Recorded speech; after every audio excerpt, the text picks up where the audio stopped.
नमस्कार दोस्तों, स्वागत है आप सभी का न्यू उत्कर्ष साइंस यूट्यूब चैनल में। आज के इस वीडियो में हम बात करने वाले हैं 1857 के विद्रोह के बारे में कि आखिर ये विद्रोह क्यों होता है, इसके कारण क्या थे, इन सब के बारे में हम चर्चा करेंगे। दरअसल 1857 के विद्रोह को हम दो पार्ट में बताएंगे। पहले वीडियो में हम बात करेंगे 1857 के विद्रोह का स्वरूप कैसा था और इसके कारण क्या थे, कौन कौन से कारण थे जिसकी वजह से विद्रोह होता है। नेक्स्ट वीडियो में हम इस विद्रोह के प्रसार की बात करेंगे कि कौन कौन से क्षेत्र में विद्रोह फैलता है और उसके अंत में परिणाम क्या होते हैं और इसकी असफलता के कारणों की भी हम चर्चा करेंगे।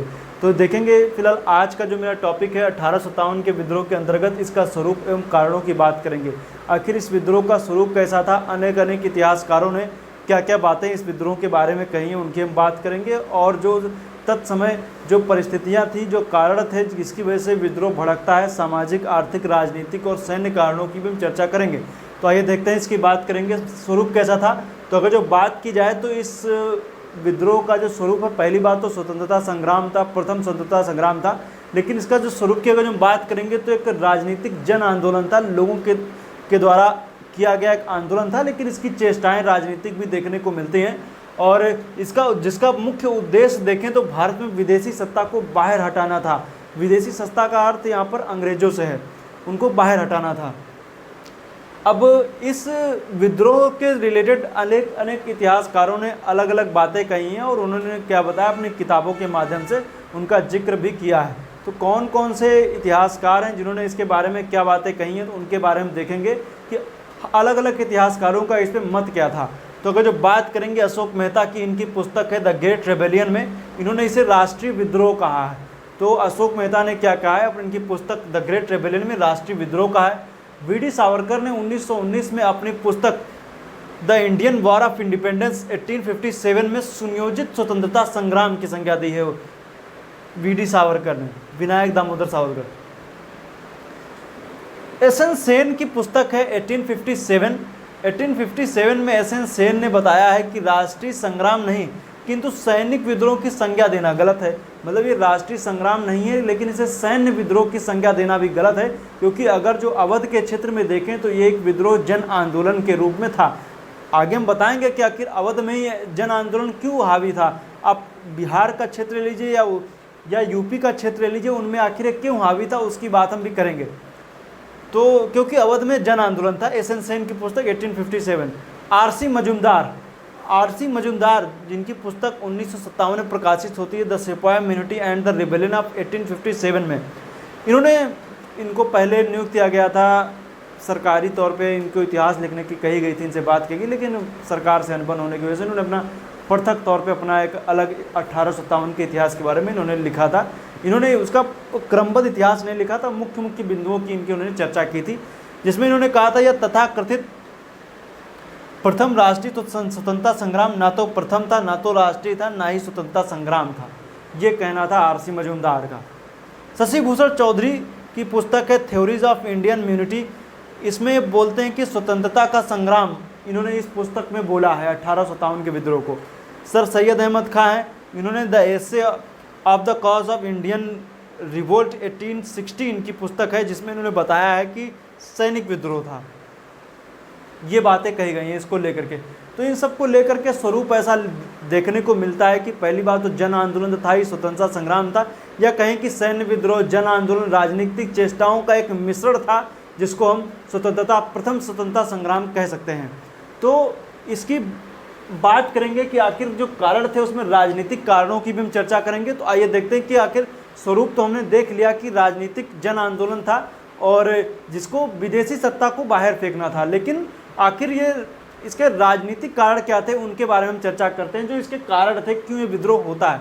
राजनीतिक कारणों की बात करेंगे तो मुगल बादशाह की जो कह सकते हैं जो शख्सियत थी वो पूरी तरीके से ख़त्म हो चुकी थी। अंग्रेज बिल्कुल मुगल बादशाह नाम मात्र का बचा था, और उसके बोला गया मतलब कि कहते हैं कि मतलब कि मुगल बादशाह जो बहादुर शाह जफ़र के टाइम पे कह लीजिए या उससे पहले के जो शासक रहे हैं मुगल बादशाह में भी, तो उनमें भी आप देखें तो दीवाने आम दीवाने खास ख़त्म कर दिया गया। मुग़ल बादशाह को बोला गया कि लाल किला खाली कर दीजिए। इन सब को लेकर के मुग़ल बादशाह को एक अंग्रेज़ों की चेष्टा उनको समझ में आ रही थी कि पूरी तरीके से हावी होना चाहते हैं, जिसको लेकर के भी एक जन आंदोलन होता है। और भी हम देखेंगे तो विलय की नीति थी, अवध का विलय कर लिया गया, जबकि अवध अंग्रेजों के सर्वाधिक कह सकते थे कि नज़दीक था, संबंध अच्छे थे, लेकिन कुशासन के आधार पर अवध को विलय कर लिया गया। तो अवध को विलय किया गया, इसलिए आप देखेंगे तो अवध के क्षेत्र में सर्वाधिक विद्रोह क्या होता है, भड़कता है, जन आंदोलन बनता है। तो ऐसा नहीं था कि सिर्फ अवध की बात कीजिए, जितने भी डलहौजी की हड़प नीति के तहत जितने भी राज्यों का विलय उसने किया, उसमें आप देखेंगे तो सभी के क्षेत्रों में कह सकते हैं वहाँ की जनता में आक्रोश था, एक विद्रोह की भावना भड़क रही थी। बाजीराव के दत्तक पुत्र नाना साहब की पेंशन बंद कर दी गई, ये भी एक कारण था। और कंपनी की सेवा में भारतीयों को उच्च स्थान पर न रखना, ये भी एक कारण था। तो ये सभी कारण थे जिनकी वजह से ये विद्रोह भड़कता है। अब अगर हम बात करेंगे कि ये तो राजनीतिक कारण थे, लेकिन आर्थिक कारण क्या थे कि सूखा हो, बाढ़ की स्थिति हो, कुछ भी हो, आपको लगान तो पूरी की पूरी देनी ही पड़ेगी। तो ये भी एक कारण था जिसकी वजह से विद्रोह भड़कता है। लगान वसूली के जो नियम थे वो काफ़ी कड़े थे, जिसकी वजह से आपको लगान तो आपको देनी ही पड़ेगी, चाहे सूखा हो, ऐसी स्थिति हो। और उनमें भी आप देखेंगे तो व्यावसायिक कृषि की ओर बात की जाए तो नील की खेती को लेकर के भी बढ़ावा दिया गया। और यहाँ के जो परंपरागत, जैसे मैंने बताया ना कि उद्योग धंधे थे, परंपरागत उद्योग धंधे, वो धीरे धीरे क्रश कर गए, ख़त्म हो गए। और इसकी वजह से क्या हुआ कि यहाँ की जो जनता थी उनमें बेरोजगारी, ये सब चीज़ें क्या हो गई, बढ़ती चली गई, जनता में आक्रोश बढ़ता चला गया। तो भारतीय उद्योग धंधों का अंत हो गया। क्योंकि आप जान रहे हैं कि जो यहाँ पे कपड़ा व्यापार था वो विदेशों से आने वाले कपड़े जो कंपनी से बन के मिल आते थे, इसकी वजह से आप देखेंगे तो इंग्लैंड से आया हुआ कपड़ा मार्केट में इतना सस्ता हो गया भारतीय बाज़ारों में कि यहाँ के कपड़े की मांग घट गई, जिससे कह सकते हैं यहाँ का उद्योग धंधे चौपट होने लगे। सामाजिक धार्मिक कारण कौन कौन से थे उसकी भी हम बात करेंगे, क्योंकि आप देख रहे हैं पहले के समय में आप देखें तो वर्ण व्यवस्था जो प्रचलन में थी, जिसमें ब्राह्मण, क्षत्रिय, वैश्य, शूद्र जो प्रचलन में थी, उसमें भी आप देखेंगे तो एक उच्च वर्ग, एक निम्न वर्ग, ये सब चीज़ें चलती चली आ रही थी। और चूँकि उस दौर में अंग्रेज जब आते हैं तो अंग्रेज़ों ने इस प्रथा को ही कह सकते हैं चेंज कर दिया। चेंज करने का मतलब यही कि वो चाहे आप ब्राह्मण हो, क्षत्रिय हो, वैश्य हो या शूद्र हो, आप कोई भी हैं, आप काले हैं। मतलब कि यहाँ पे एक गोरे और काले का भेद आपको देखने को मिलता है। यहाँ पर एक सबसे स्पष्ट रूप से बात आती है। तो एक कह सकते थे जो कम्युनिटी थी, चाहे वो किसी भी वर्ण व्यवस्था के अंतर्गत आती हो, वो क्या हो गई कि एकजुट हो गए। एक हिंदू शब्द की बात आई कि मतलब हाँ हिंदू है, मुस्लिम है, ये सभी क्या हो गए, एकजुट हो गए। क्योंकि सबके में कुछ बुराइयां भी थी, कुछ उस पर अंग्रेज़ों ने प्रहार भी करना शुरू किया। क्योंकि एक समाज कुछ ऐसा चला आ रहा था। हिंदुओं की हम बात करें तो काफ़ी ऐसी चीज़ें, कुप्रथाएं प्रचलन में थी, जो क्या थी कि जैसे विधवा पुनर्विवाह हो गया हो, या सती प्रथा हो गया हो, बाल विवाह हो गया हो, या मतलब कि बचपन में ही आप देखें तो लड़कियों को मार दिया जाता था। ये सब चीज़ें आप देखें, कन्यावध हो, ये सब चीज़ें क्या थी, उन पे अंग्रेज़ों ने जो पीढ़ियों से चली आ रही प्रथाएं या कहीं कुप्रथाओं को जब अंग्रेज़ों ने उस पर अटैक करना शुरू किया, तो यहाँ का जो एक वर्ग है वो काफ़ी नाराज़ हो गया। जिसकी वजह से भी कह सकते हैं कि अंग्रेज़ों की जो भारत में फैली कुरीतियों पर क्या हुआ, सीधे अटैक करना शुरू किया। तो ये क्या हुआ कि यहाँ के लोगों में भय व्याप्त हो गया। तो ये सब चीज़ें थी, ये धार्मिक सामाजिक कारण थे। और यूरोपियों का भारतीयों के प्रति बुरा व्यवहार था। अगर जैसे मैंने बताया ना, काले गोरे का भेद था। आप देखेंगे तो होटलों में या कहीं उच्च स्थानों पर भारतीयों को जाने की परमिशन नहीं थी। काले अथवा गोरे की संज्ञा देना, ये सब क्या थे, कारण थे। अब मैंने बताया ना कि वर्ण व्यवस्था के प्रचलन में जो उच्च वर्ग के लोग थे वो निम्न वर्ग से बिल्कुल अलग होते थे। आज भी आप देखेंगे तो समाज में, गांव में आप देखेंगे छुआछूत वगैरह कुछ हिस्सों में अभी भी प्रचलन में देखने को कहीं ना कहीं मिल जाती है। लेकिन पहले के ज़माने में ये काफ़ी बड़े स्तर पर हुआ करता था। तो उसमें क्या होता था कि एक जो जैसे मान लीजिए जेल में कैदियों को पहली बात तो ईसाई धर्म की शिक्षा दी जा रही थी। ईसाई धर्म की शिक्षा से क्या हो रहा था कि ईसाई धर्म की शिक्षा देने से उनका अपना धर्म संकट में लग रहा था, धर्म संकट की स्थिति बनी जा रही थी। और दूसरी बात ये भी था कि जो जेल में कैदी हैं उनको अपने बर्तन नहीं ले जाने, वो अपने बर्तन नहीं लेके जा सकते हैं।